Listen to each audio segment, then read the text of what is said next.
والصلاة والسلام على صاحب اللواء والشفاعة والمقام المحمود. أما بعد، فقد قال الله سبحانه وتعالى في محكم كتابه: بسم الله الرحمن الرحيم، واشكروا لي ولا تكفرون. ترتولنا مخي ولن السلام عليكم ورحمة الله وبركاته. دویم ددی جامعی مشر شیخ صاحب چې تقریبا ډیرو سختو وختونو کې دغه لویه علمي جامعه د مسلمانانو مصدر د خدمت ګرځولې. والله د عمر کې برکت واچي، الله پاک دې ورته دغه خدمت مبارک او قبول وګرځي. دویم شیخ صاحب عید ولی حلیمی صاحب چې دی په سخت حالت کې تقریبا داسې نازک حالت و، هغه حالت کې کوپر مرکزونو ته نږدې د دغه جامعې سرپرستی کول او خدمت یې کو. الله پاک دې پراتلونکي ژوند کې ورته استقامت مونږ ټولو ته نصیب کړي. الله دې ورته مبارک وګرځوي.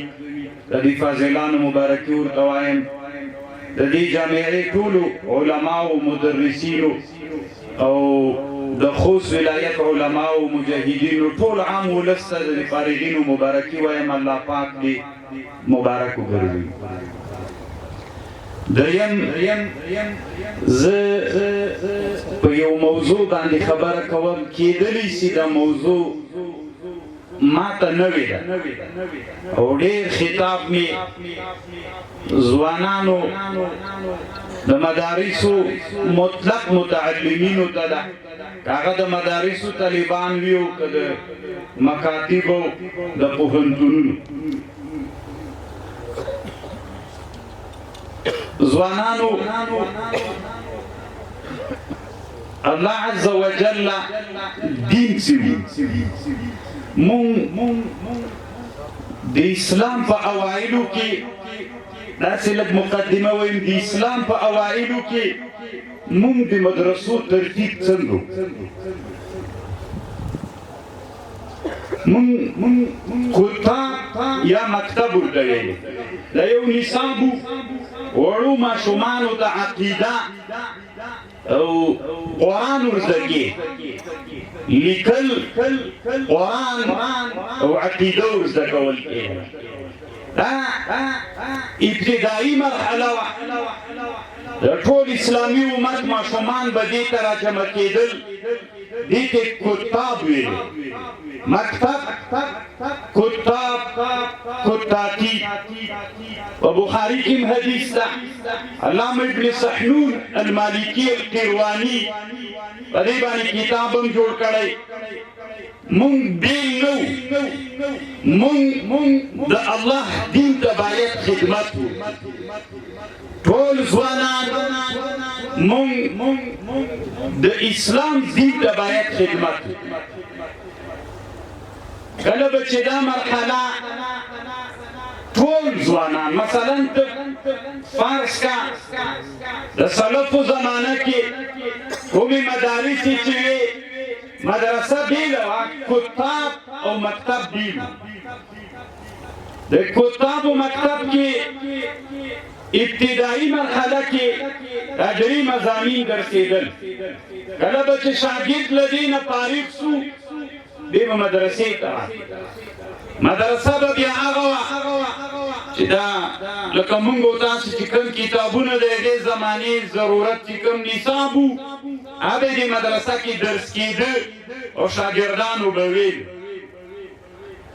هغه د کتاب په دوره کې د هیڅ چا د زوی استثنا نه وه. ټولو مسلمانانو اولادونه لکه ته فکر وکړې خوست کې یو کتاب و مکتب و، ټولو انسانانو زمون د مولا زوی، د پیر زوی، د خان زوی، د غریب زوی د کتاب و مکتب ته راتلو درس ویلی. له دې نه وروسته بیا مرحله د مدرسې وه. هلته مدرسه داسې یوه تعلیمي ځای و چې په هغه کې د هغې زمانې د ضروریاتو او د الله د دین علم زده کېده. دا فرق نه و چې دا څوک ده او دا څوک ده. له هغې مرحلې نه به مرحلې د مدرسې ته راغی، مدرسه جای د درس، بیا دا مقید نه و چې کوم علم په هره زمانه کې چې د مدارسو تاریخ سړی ګوري، په مدرسه کې هغه علوم درسېدل چې د هغې علومو ضرورت. هره ټولنه خپل مقتضیات لري. د خوست د خلکو ځان ته مزاج و عادت ده، د خوست علما د هغوی په مزاج و په عادت پوهېږي. زه کابلی د کابل د خلکو په مزاج و لهجه زه پوهېږم، ما ته هغه معلومیږي. د هلمندو، د مرهابو، د بدخشان د خلکو عالم هغه ده چې د خپل عصر مریضان تداوي کړي. هر چا د خپل زمانه کې نوي نوي مرضونه راځي، علما دې کوشش وکړي چې هغه مریضان تداوي کړي چې د دوی په زمانه کې شتون لري. زه وخت ډېر نه نیسم، 15 دقیقو نه ډېر وخت نه نیسم انشاءالله. ما مخکې یوه خبر آیات ویلي واشکروا لي ولا تکفرون. مونږ اسلامي امت کې یو سړی تېر سوی امام ابو حامد الغزالي احیاء العلوم د یو کتاب جوړ کړی. د هغه احیاء العلوم نن عصر کې د دیني مدارسو د ټولو تعلیمي اداراتو د سترګو نه یو وتلی کتاب. د علماو ډېرې سترګې نه اوړي. عالم چې کله تقریر کوي یا کتاب راواخلي، هغه مقدمه کې یو آیتونه او څو احادیث او کیسې راوړي، د جمعې په ورځ یې دا کوي. امام غزالي د دې نه وروسته دی د اسلام فیلسوف تېر سوی. تحاطف التحاطف یا تحاطف الفلاسفه د ده یو علمي کتاب ده. امام غزالي په نړیواله سطحه باندې د اسلامي امت یو لوی حکیم و فیلسوف تېر سوی. د احیاء العلوم کې د شکر په اړه یوه خبر کړې. زه کوشش کوم چې دا خبره په لنډو الفاظو کې ځوانانو خطاب مې تاسې یئ، زه یې تاسې ته وایم. کوشش وکړئ چې د ما په دې خبره باندې ځان را سره پوه کړئ. امام غزالي وایي شکر چاته وایي.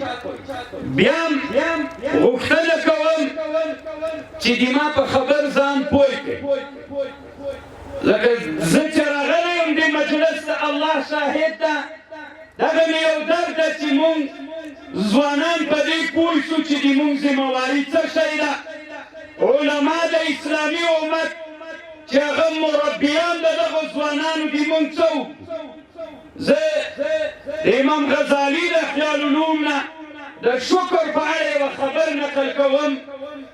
غوښتنه مؤکدا کوم چې د ما په خبر ځان پوه کړي. شکر امام غزالي وایي درې حالت دي: علم، حال، عمل.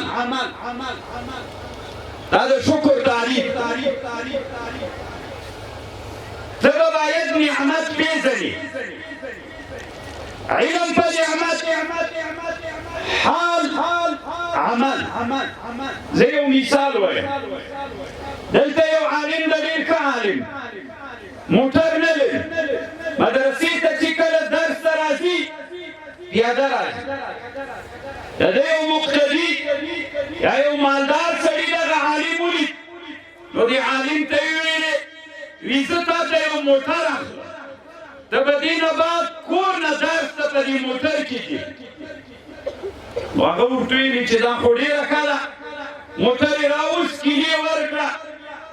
نو دغه عالم به دا نعمت پېژني. شکر څه معنا؟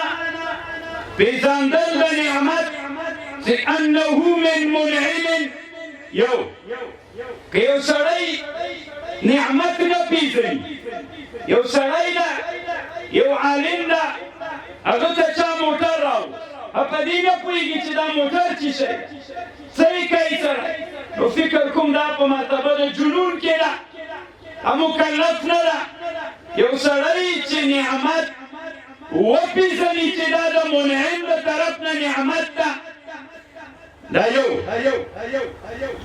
دغه عالم چې موټر ولید چې ما ترې راوست دې نه وروسته دلته یو حال پیدا کېږي چې د دې حال تعبیر مونږ په پښتو کې په خوشحالۍ کوو د علم زېږنده حال ده د حال زېږنده عمل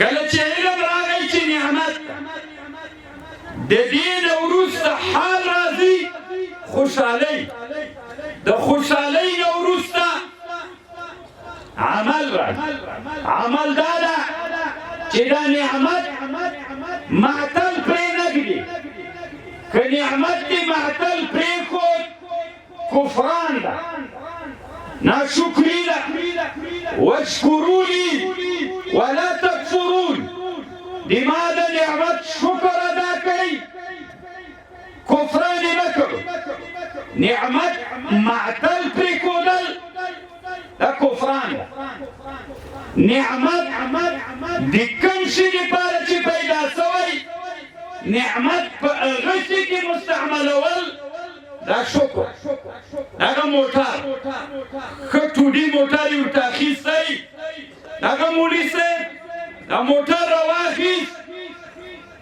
پسونه ګنج ته پکې وړي میږي څه دي پسونه یوه وړه غوندې غوا یې په ډاله کې واچوي چا ته یې په اجاره کې ورکوي دا وړه او راوړه په عرف کې هغه سړی چې دا موټر یې دې عالم ته اخیستلی که هغه خبر شي خوابدی کېږي وي ما خو نعمت تا دپاره چې اخیستی یو چې ته مدرسې و کور ته ځه ته غواوې پکې وړې نو استعمال د نعمت منعم چې نعمت تا دپاره د کوم شي دپاره کړی هغې کې نه استعمالوي کفران د امام غزالي وایي یا مطلق معتلول نه استعمال د نعمت دا کفران ده زه نه پوهېږم چې د ما په خبر پوه شوئ که نور نه یې پوهې دغه ټکي باندې مې عوام ورونو ځان پوه کړئ نعمت معتل پرېښودل معتل نه استعمالول د نعمت امام غزالي وایي دا کفران ده او کفران د نعمت لویه ګناه دا لویه ګناه ده تاسې اوس فکر وکړئ ما ته الله پاک سترګې راکړي زه یوه غوښتنه کوم ما یو پټۍ راواخیسته دې سترګه باندې مې داسې وتړل زه په دې سترګه دید نه کوم ما ته الله پاک سترګه نعمت پیدا کړي هدف یې دا ده چې زه د الله د دین متعلق شیان او د ژوند حلال شیان ورباندې وینم که زه په دې ناروا وکړم یعنې الله لکه موټر مې درته ویلې تا دې جوړ کړی اخیستلی چې ته مدرسې ته لاړ شه غواګانې کې وړې منعم چې څه شي لپاره اخیستلی هغه یې نه استعمالوي کفران ده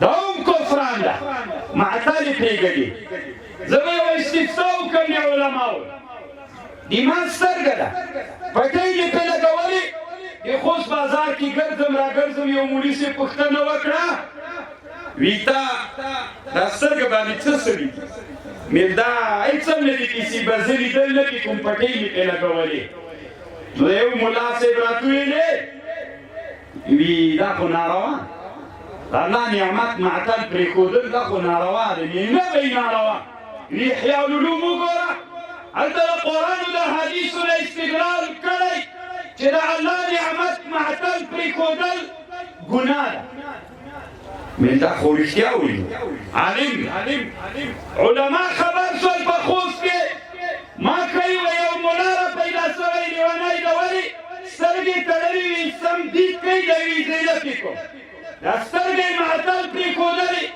ټول خوست خبر سوي لیونی ده مو رښتیا وایي دا د لیونتوب کار د ماته الله نعمت را کړی زه معطل نعمت معطل پرېږدم نه استعمالوم فایده نه ترې اخلم کفران دی یو بل مثال هم ویم د اصلي هدف ته راځم لنډه هدف ما ته الله لاس راکړی دا لاس مې کلک کلک وتړی دی ځانه کې چې روان یم په یو لاس روان یم مزل کوم سړی را سره مخ شو یو بل مولي صاحب یې دا څنګه د لاس خود نه وي ولې ته مې داسې خوند نه راکوي وی خو نعمت بس ما معطل پرېښودلی وي کفر دې وکړ ناروا دې وکړه دا ناروا ده چې نعمت معطل پرېږدي ولې د الله د نعمت نه ګټه نه اخلي او دا څه وخت راورسېد او دا څه وخت چې راورسېد په یو لاس اودس کوم دا مې تړلی دی ولې ګټه نه ترې اخلم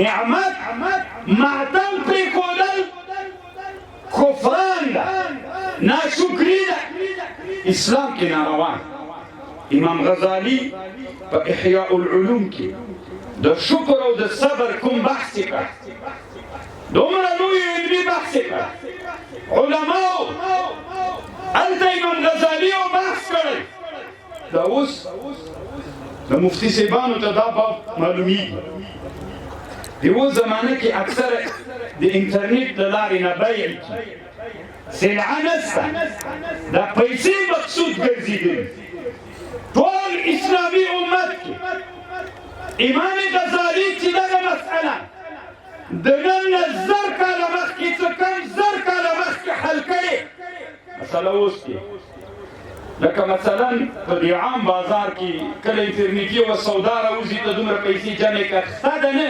ځوانان پې باندې مصروفوي امام غزالي احیاء العلوم چې وګورې ایوی دا ناروا